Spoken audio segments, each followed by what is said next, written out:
Libro de San Juan, capítulo 13. San Juan, capítulo 13, verso 1.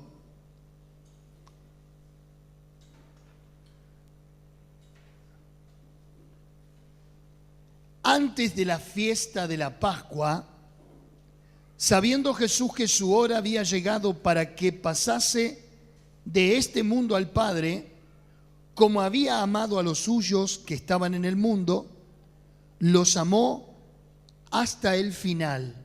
¿Me está siguiendo? Verso 2. Y cuando cenaban, como el diablo ya había puesto en el corazón de Judas Iscariote, hijo de Simón, que le entregase. Sabiendo Jesús, que el Padre le había dado todas las cosas en las manos y que había salido de Dios y a Dios iba. Quiero contarle algo,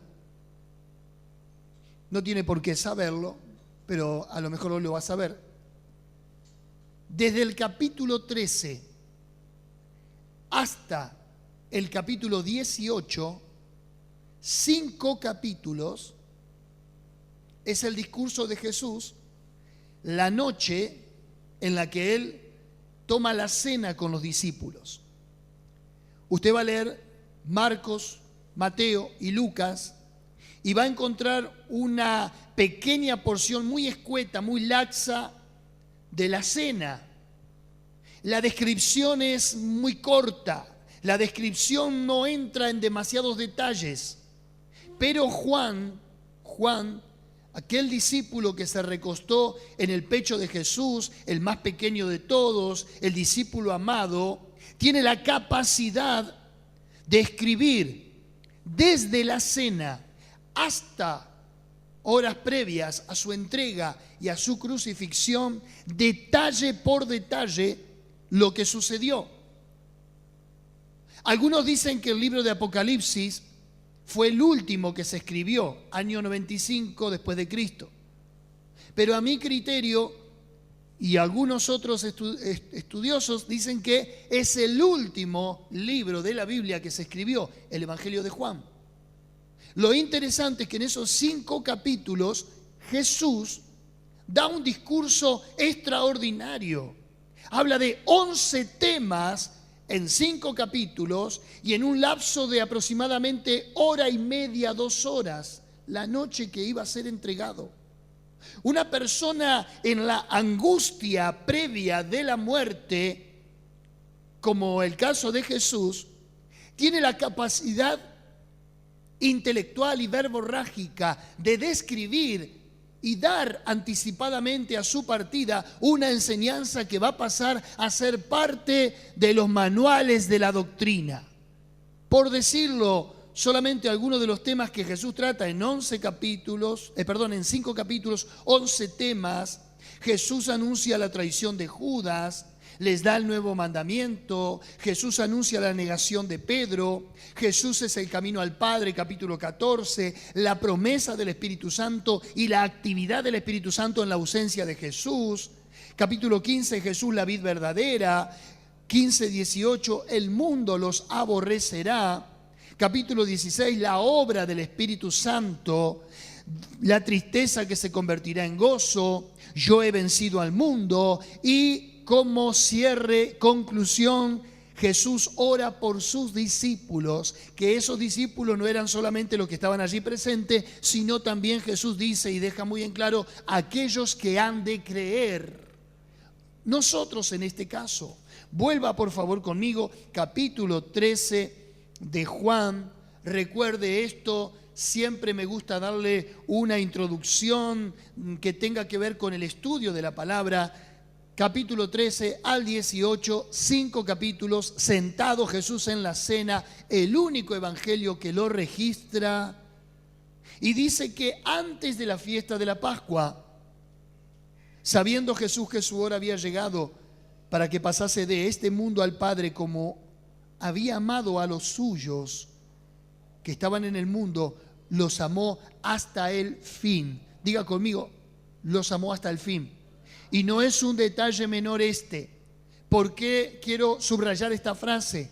No es que Juan está diciendo hasta el fin de los momentos de Jesús allí con sus discípulos. Está dejando un principio, un precedente de que Jesús no te ama al principio para salvarte. Jesús no te ama solamente en un momento determinado cuando te encontró, cuando te buscó, cuando te redimió, cuando empezaste a venir a la iglesia. Jesús nos ama hasta el fin. Diga conmigo y grábeselo a fuego: Jesús me ama hasta el fin. Jesús no me ama por los méritos que yo haga. Jesús no me ama por cuanto yo haga esto o deje de hacer lo otro. El libro de Timoteo dice que aunque nosotros permaneciésemos infieles, Él permanece fiel. Hay alguien que el otro día me planteó y me dijo: pastor, sí, es cierto, nosotros depende mucho la salvación, porque la Biblia dice: el que persevere hasta el fin, este será salvo. Yo le dije: bueno, entonces si se tratara de nuestra perseverancia, ya hubiésemos perdido la salvación hace mucho tiempo, porque constantemente nos estamos enfriando, apartando, alejando, y Él constantemente nos está trayendo a sí mismo con cuerda y con lazos de amor.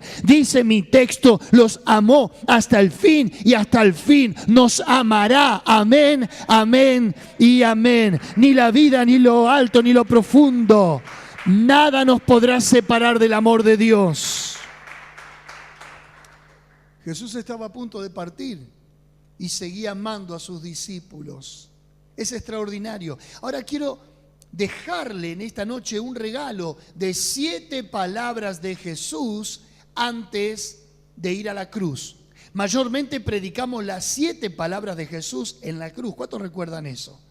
Cuando dijo: ¿por qué me has desamparado? Cuando dijo: tengo sed. Cuando le dijo al discípulo amado: ahí tienes a tu madre. Y a la madre le dijo: ahí tienes tu hijo. Cuando dijo: Padre, perdónalos porque no saben lo que hacen. Cuando Él dijo: consumado es. 7 palabras se desprenden de la agonía de Jesús mientras Él está clavado. Pero yo en esta noche quiero regalarles 7 palabras de Jesús mientras Él se estaba despidiendo en aquella noche de despedida de sus discípulos. Lo primero dice en el versículo 4: están cenando, están sentados, Él parte el pan, sirve la copa de vino y dice en el verso 4: se levantó de la cena y se quitó su manto y tomando una toalla se la ciñó.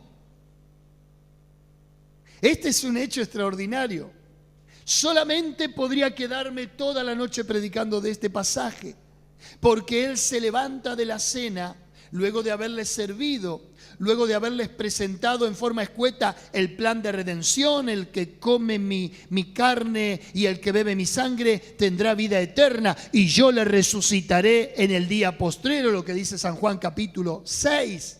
Aquí Jesús se levanta de la cena en presencia de sus comensales y ¿qué hace? Se saca el manto, se saca el talit gadol, se llamaba así. Era el manto grande que utilizaban los judíos, los cuales tenía 4 borlas en sus 4 puntas representando la ley, los 613 mandamientos de Moisés. Que un judío se saque el manto era solamente para ir a reposar. Que un judío se saque el manto era cuando terminaba de desvestirse a la última hora del día, ya que el manto representaba la cobertura, el manto representaba el techo que tenemos ante la gloria de Dios, el manto representaba la autoridad, la impartición, la extensión, el manto representaba la unción sobre un hombre. Pero Jesús, ¿qué hace en carácter de hombre, en carácter de cordero que va a ser inmolado? Dice que se saca el manto, se quita el manto, se despoja de la autoridad, se baja del nivel, se humilla delante de sus discípulos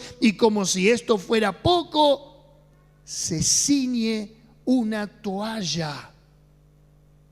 Deja una posición de privilegio para adoptar ahora una posición de servidumbre. Los únicos que se ceñían una toalla cuando golpeaban a la puerta de una casa eran los esclavos, porque cuando venía un visitante, ellos tenían la obligación de traer una fuente, lavarle los pies y hacerlos reposar en la casa. Jesús está dejando un lugar de privilegio, de maestro, y se está haciendo sirviente. Oh, qué hermosa enseñanza para nosotros, hermanos queridos, de que en algún momento de la vida tengamos que tomar esta posición. Qué buena enseñanza para la iglesia, donde muchos de los cristianos de hoy en día creen que el hecho de ser cristiano, ese es una élite, un privilegio. Y claro que es un privilegio desde el punto de vista de haber sido mirados por Dios.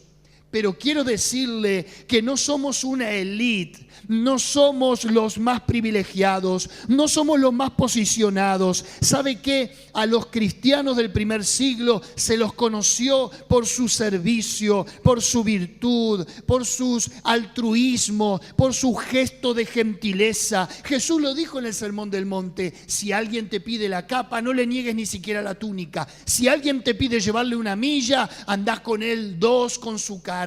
El que te pegue en una mejilla, ponele la otra. El que te pide prestado, no se lo reclames. Esa era la esencia y el fundamento del cristianismo de primer siglo. Ellos eran la primera generación de cristianos que tenían que marcar un precedente para nosotros. Sin embargo, nosotros hoy creemos que somos superiores a los demás por el hecho de que no somos pecadores como el resto.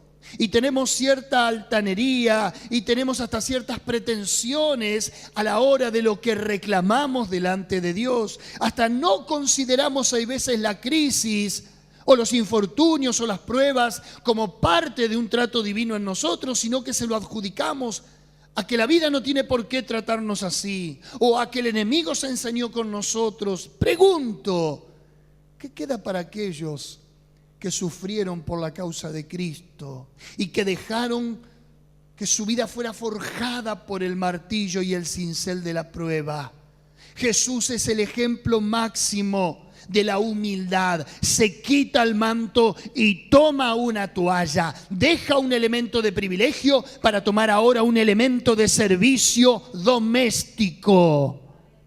Ojalá usted escuche este mensaje y cale fondo en su corazón, para que si hoy usted no está haciendo nada y solamente está comiendo en la mesa del privilegio, hoy se levante de esa mesa y diga conmigo: a ver, me ciño la toalla, ¿a quién le puedo servir? No le servimos a los hombres, le servimos a Dios. ¿Hay alguien ahí? Pero todo lo que hacemos para los hombres, lo hacemos para Dios. Mateo capítulo 25, Jesús dijo: estuve en la cárcel y me visitaste, estuve enfermo, me vinisteis a ver, tuve hambre y me disteis de comer. ¿Cuándo, Jesús, te vimos en la cárcel, enfermo, desnudo, con hambre? Jesús dijo: por cuanto lo hiciste a estos pequeñitos, a mí me lo hiciste. Así que cuando haga un servicio a alguien, sepa que se está ciñendo la toalla y le está sirviendo a Dios. Diga conmigo la primera palabra: servicio. Verso 5. Luego puso agua en un lebrillo y comenzó a lavar los pies de los discípulos y a enjugarlos con la toalla con la que estaba ceñido. Esto fue previo a la muerte. Esto fue una noche antes de que él fuera entregado y crucificado. En este caso no hoy, sino mañana a la noche. Verso 6. Entonces vino a Simón Pedro y Pedro le dijo: Señor, ¿tú me lavas los pies? Respondió Jesús y le dijo: lo que yo hago, tú no lo comprendes ahora, mas lo entenderás después. Pedro le dijo: no me lavarás los pies jamás, porque Pedro sabía que eso lo hacían los esclavos. Jesús le respondió: si no te lavare, no tendrás parte conmigo. Le dijo Simón Pedro: Señor, no solo mis pies, sino también las manos y la cabeza. Tremendo Pedro, ¿no? ¿Sabe qué? Jesús va a decir algo interesante, verso 10. Le dijo: el que está lavado no necesita sino lavarse los pies, pues está todo limpio, y vosotros estáis limpios, aunque no todos. Ahora, Tito, capítulo 3, verso 5, dice: nos salvó, no por obras de justicia que nosotros hubiéramos hecho, sino por su misericordia, por el lavamiento de la regeneración y por la renovación en el Espíritu Santo. Lo que Jesús le está diciendo simbólicamente, les está enseñando dos cosas. Le está diciendo: yo les lavo los pies a ustedes. Dijimos servicio, diga conmigo servicio. Pero después les está diciendo una palabra que es una alegoría, y permítame detenerme un momento acá.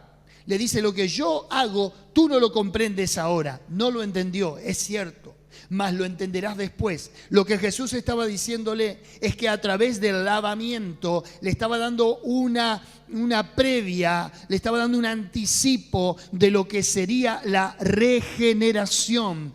Tito dice que la regeneración es por el lavamiento del agua. El agua, a lo largo de toda la Biblia, representa el lavamiento. El lavamiento representa la regeneración, el perdón de tus pecados, pero no solamente como un comienzo, sino como un proceso, como un proyecto de una regeneración paulatina. Está diciendo: el lavamiento es necesario porque tus pecados te son perdonados, pero necesitas un cambio de naturaleza, necesitas un cambio de corazón, necesitas un cambio de mentalidad, necesitas, como dijo Jesús a Nicodemo, Juan capítulo 3, que nacieses de nuevo para ver el reino de Dios. No basta solamente con que tus pecados hayan sido perdonados, sino que ahora comienza este proceso de lavamiento. Tito dice, capítulo 3, verso 5, que somos regenerados por el lavamiento del agua. ¿Sabe cuál es el agua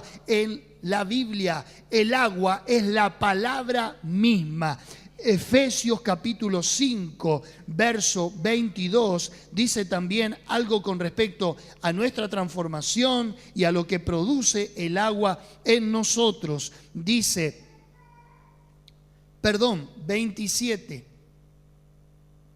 a fin de presentársela a sí mismo, está hablando de la iglesia, una iglesia gloriosa, que no tuviese mancha, ni arruga, ni cosa semejante, sino que fuese santa y sin mancha. Verso 26, para santificarla, habiéndola purificado por el lavamiento del agua Entonces, ¿qué es el agua? La palabra. Diga conmigo, el agua es la palabra. ¿Por qué soy regenerado yo? Por la palabra simbolizada en el agua. ¿Me está entendiendo? ¿Por qué la palabra es la que nos tiene que regenerar? Porque es la palabra el tutor. La palabra es la rectificación. La palabra griega diortoma significa rectificar algo que se dañó. ¿Sabe qué? Nosotros estamos dañados por el pecado. Nosotros tenemos un carácter fragmentado. Tenemos una esencia y una personalidad distorsionada por el pecado. Necesitamos regenerar el carácter, necesitamos regenerar las intenciones, necesitamos regenerar los pensamientos. ¿Hay alguien ahí? Diga conmigo, yo necesito rectificar cosas en mi vida. Necesito regenerar cosas en mi vida. Y ¿sabe qué? Hoy se nos ha metido dentro de la iglesia un caballo de Troya llamado ignorancia. El caballo lo tenemos aquí adentro y en cualquier momento van a salir de allí todos nuestros enemigos a despojar la ciudad de Dios en tanto y en cuanto no volvamos a las Escrituras. Oseas capítulo 4, verso 6 dice, mi pueblo fue destruido porque le faltó conocimiento. El caballo de Troya dentro de las iglesias evangélicas de hoy es la ignorancia. Fíjese a qué punto que la gente viene a las iglesias a resolver sus crisis. Usa la iglesia como un sistema terapéutico donde puede canalizar todas sus locuras, donde puede canalizar todos sus fracasos y frustraciones. Siendo que en la iglesia no es para emparchar la rotura de nadie, sino para tener un nuevo nacimiento en Cristo Jesús. La palabra te tiene que lavar, la palabra te tiene que sacar la arruga, la mancha. La palabra es el lavamiento. ¿Sabe qué? El caballo de Troya es la ignorancia, dije hace un momento. ¿Por qué? Porque la gente no quiere ser tocada por la palabra. La persona no quiere ser confrontada con la palabra. La persona no quiere recibir un regaño, una disciplina. Por lo tanto, no quiere una rectificación de su vida y su vida no será transformada. No venimos a poner parches, queremos un vestido nuevo. Hola, porque el parche tira del vestido y hace peor la rotura. ¿Hay alguien ahí? Pedro dijo, no me lavarás los pies. Y Jesús dijo, no te lavo, listo, entonces no tenés parte conmigo. No, lavame todo. Y sabe que la iglesia hoy quiere esto. Resolver la crisis presente. Quiere el Dios de la prosperidad, quiere el Dios de la sanidad, quiere el Dios de los recursos, quiere el Dios de la autoestima, quiere el Dios que le haga autorrealizarse en esta vida. Y Jesús nunca habló de autorrealización, Jesús habló de autonegación. El que quiere venir en pos de mí, tome la cruz cada día y sígame. ¿Hay alguien que le puede decir a Jesús en esta noche, no me lavarás? Sin embargo, tenemos esa presunción. Hay gente que cuando uno le quiere meter la mano, pero la mano de la palabra, dice, no, a mí no me vas a lavar. A mí no me vas a señalar mis errores. Bueno, pero es que no te lo señalo, te lo señala la palabra. El tema es que es el espejo en el que nadie quiere mirarse. Porque cuando te mirás en este espejo, te ves tal cual sos y no lo que vos creés que sos. Dijimos, Jesús en la última cena los partió, ¿no? El lavamiento, el servicio, la regeneración. ¿Sigo? Me parece que está dormido. Note usted lo que dice ahora en el verso 14. Si pues si yo, el Señor y el Maestro, he lavado vuestros pies, vosotros también debéis lavaros los pies los unos a los otros. Mira al de al lado. ¿Le lavaría los pies? ¿Qué hora saliste de casa esta mañana? Podemos decir como le dijo Marta a Jesús, Señor, ya hiede porque tiene 4 días. Deja nomás, no te saques el calzado, eres una figura nomás. Dijo Jesús, lavale los pies a tu hermano. Ya hablamos de servicio, Jesús se sacó el manto y tomó la toalla. Ya sabés lo que significa. Despojate de tu yo, de tu ego, de tu orgullo, bájate a un nivel de servicio. Pero aquí lo que quiero enfatizar, cuando Jesús le dice, debéis lavaros los pies los unos a los otros, estoy hablando de comunión, estoy hablando de iglesia, estoy hablando de servirnos los unos a los otros. No, Jesús es extraordinario, está a punto de morir. Horas previas. Y está dando un discurso magistral, está dando uno de los mejores sermones para sus discípulos, para usted y para mí.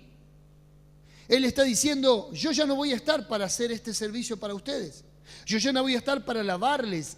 Aprendan a lavarse entre ustedes, aprendan a aceptarse, despójense de prejuicios. Comiencen a amarse, comiencen a estar unidos, van a ser la primera iglesia funcional. Yo no voy a estar, pero ustedes sí van a permanecer y sobre ustedes voy a edificar el fundamento de generaciones y generaciones. Comunión, iglesia. No se concibe un cristianismo despegado del cuerpo. despegado de un todo. Cuando Jesús habla a la iglesia. Cuando Jesús ministra a la iglesia. Jesús va a venir a buscar una iglesia. ¿Qué decía Efesios? ¿Qué decía Efesios 5:24?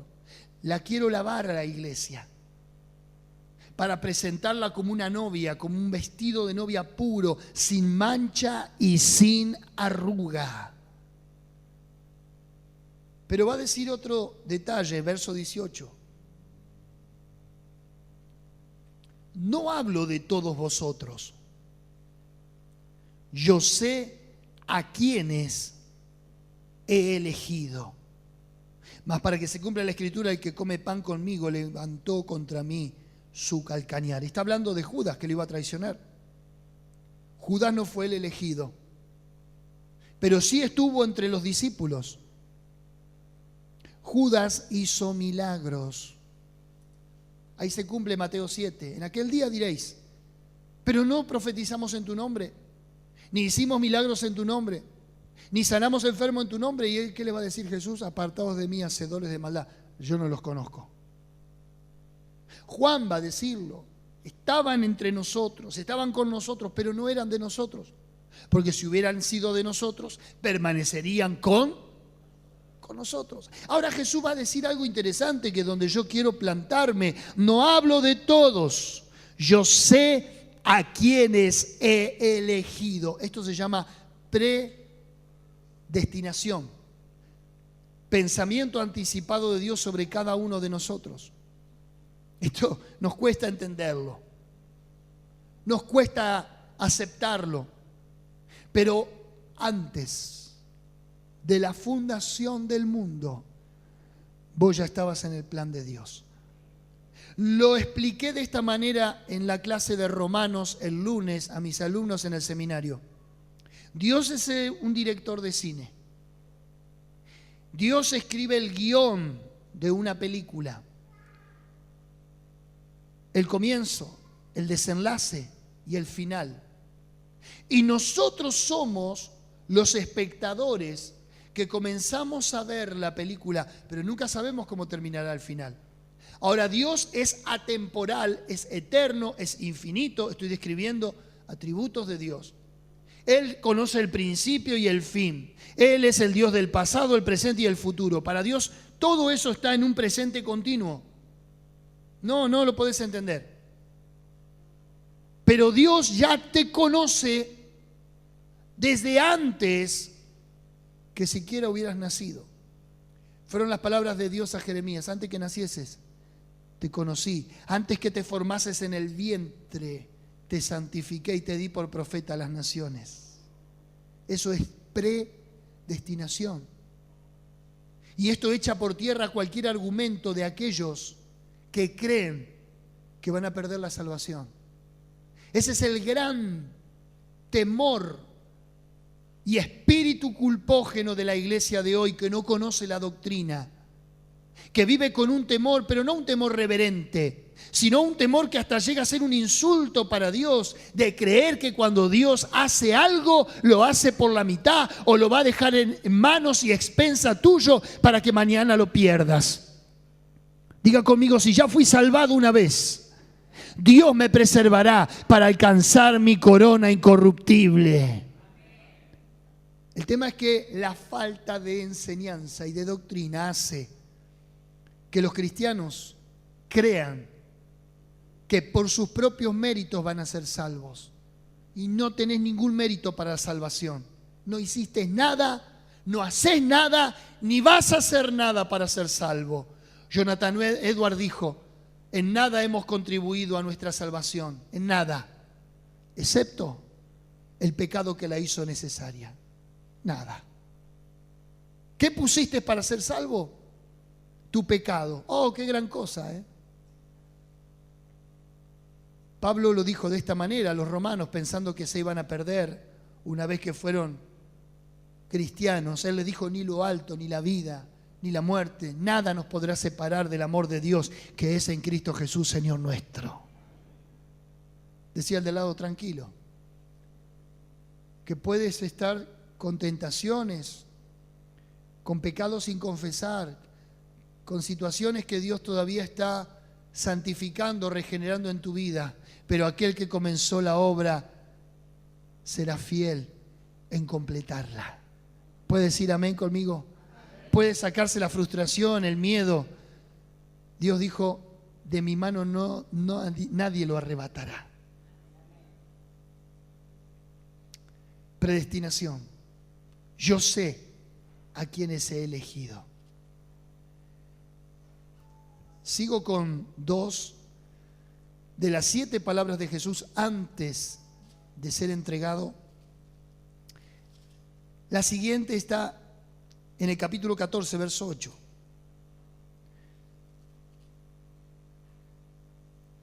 Dijimos, servicio, regeneración, palabra, comunión de iglesia, predestinación.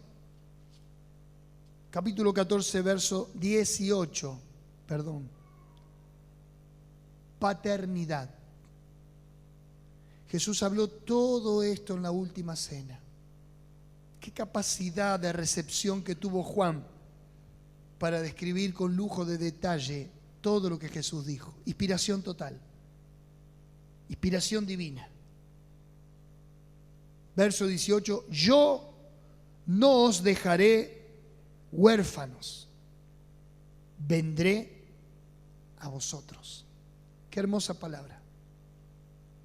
Qué consuelo para aquellos que han sido abandonados o abandonadas, para aquellos cuyo modelo familiar se deshizo por diferentes razones, para aquel que no puede encontrar el sustituto ante una madre ausente o a un padre ausente, para ese flagelo en el que vamos a vivir y en el que estamos viviendo de aquí a pocos años, por esas madres solteras que no pueden encontrar el complemento para darle una figura varonil o paterna a sus hijos, para aquellos que han perdido en un infortunio a papá o a mamá, o que la separación, el divorcio deshizo la familia.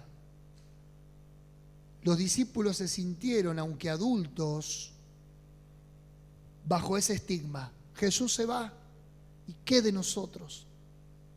Ayer estuve ministrando a un hombre que este año cumple 85 años. A los 10 años vino de la guerra, él de Ucrania, pero en ese tiempo copada por el nazismo alemán.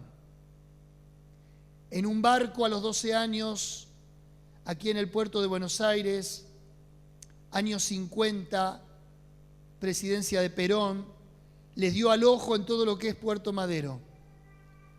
La comunidad menonita los alojó. 16 hermanos, 7 de papá y 9 de mamá. ¿Por qué digo de papá y de mamá? Porque fue un matrimonio ensamblado. 85 años. Me dice, y bueno, éramos 16. Mamá no nos podía dar amor a todos. Así que no me acuerdo del amor de mamá. Yo digo, bueno, uno es adulto. El amor de mamá se siente hasta quizá la adolescencia, la juventud y ya. Hay otras cosas que pueden después sustituir o complementar ese amor. Mentira. El amor de mamá no alcanzaba para todos, éramos 16. Si atendía a uno no podía atender al otro. Qué interesante Jesús, que no tuvo 16, tuvo 12. Y de los 12, 70. Y de los 70, Hechos capítulo 1, 120. Y de los 120, Hechos capítulo 2, 3.000. Hechos capítulo 4, 5.000 más, 8.000. Termina el primer siglo de la era cristiana y los cristianos ya se convirtieron en millones.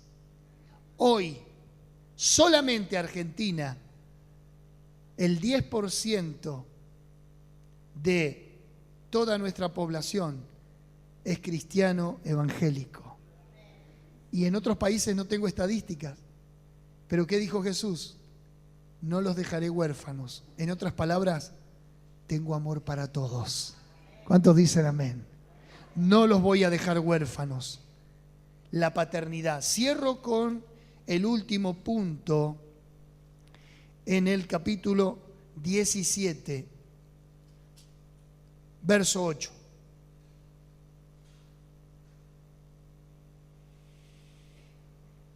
Porque las palabras que me diste les he dado, y ellos las recibieron, y han conocido verdaderamente que salí de ti, y han creído que tú me enviaste.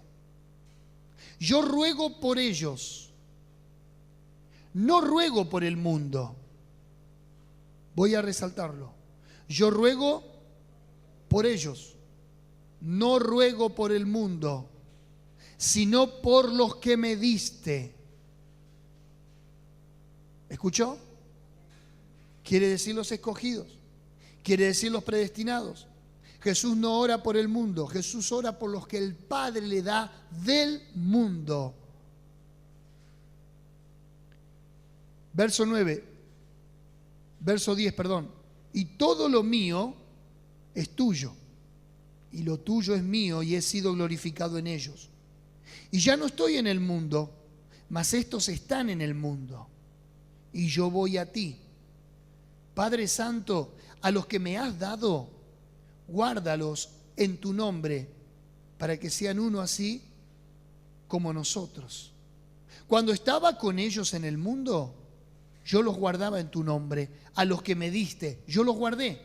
Ninguno de ellos se perdió, sino el hijo de perdición, para que se cumpliese, para que la escritura se cumpliese.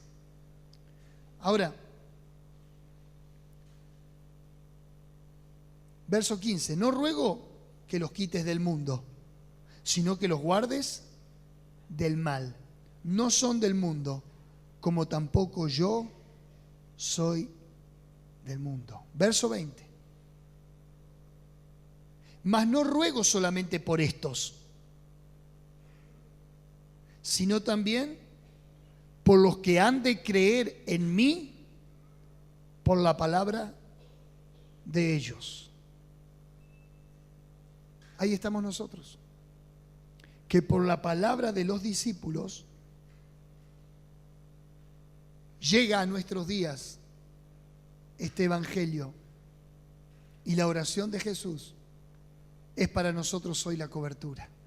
Antes de irse, no deja cabos sueltos.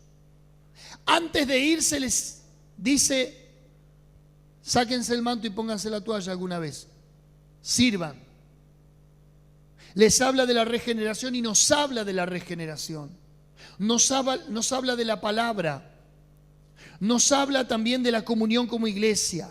Nos habla de que somos predestinados. Nos habla de que no vamos a estar en una orfandad. Y nos habla de que ya estamos cubiertos. Dijo: Padre, te ruego no solo por ellos, sino por los que han de creer por la palabra de ellos. Por eso, ¿cómo voy a caminar yo hoy en la vida cristiana pensando en el desamparo?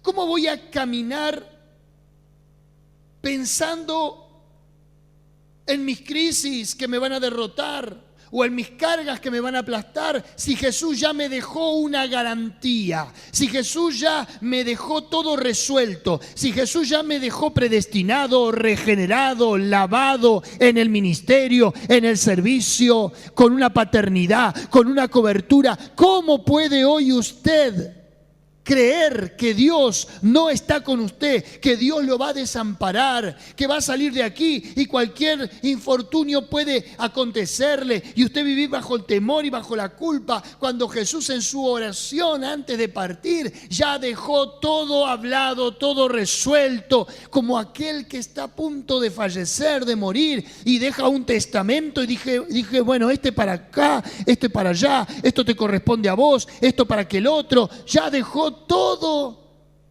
arreglado. ¿Hay alguien ahí? Yo no sé usted, pero yo estoy comiendo hoy de la palabra, disfrutando de la palabra. Para mí estas van a ser unas Pascuas extraordinarias. No se ve en su cara. Usted me dice amén de la boca para afuera. ¿Está en serio entendiendo esta palabra? ¿Está regocijándose en que le dijo, no te dejo huérfano, huérfana, no te dejo sin cobertura? Te estoy regenerando, te estoy lavando con la palabra. Gloria a Dios. Quiero cerrar en esta noche, porque hasta el domingo de resurrección no nos vamos a ver. Y van a pasar cosas entre medio. Jesús va a ser negado por los mismos que oró. Como a lo mejor usted lo puede llegar a negar con sus hechos. Pero Él lo va a restaurar. Jesús va a descender a las partes más profundas de la tierra en los 3 días al infierno, porque el pecado fue cargado en Él y el pecado demanda justicia, y la justicia es la ira de Dios. Le tocaba a usted y a mí, pero Jesús se endosó la culpa y se puso como nuestro sustituto. Pero se va a cumplir una palabra que dijo David: no dejarás que tu santo vea corrupción. Jesús era santo, naturaleza divina. El Verbo se hizo carne. Jesús muere en la cruz como maldito, pero Él no hizo pecado. Pero el pecado nuestro hace que Dios tenga que hacer justicia en Él y enviarlo al infierno. Pero cuando Jesús llega al infierno, como su naturaleza es santa, sin pecado, el infierno no lo puede contener, porque el infierno es para el pecado y Jesús era santo. Así que el infierno lo va a expulsar y Él le va a arrebatar las llaves al que tenía las llaves de la muerte, esto es al diablo, Satanás, para decir ahora: ¿dónde está, muerte, tu aguijón?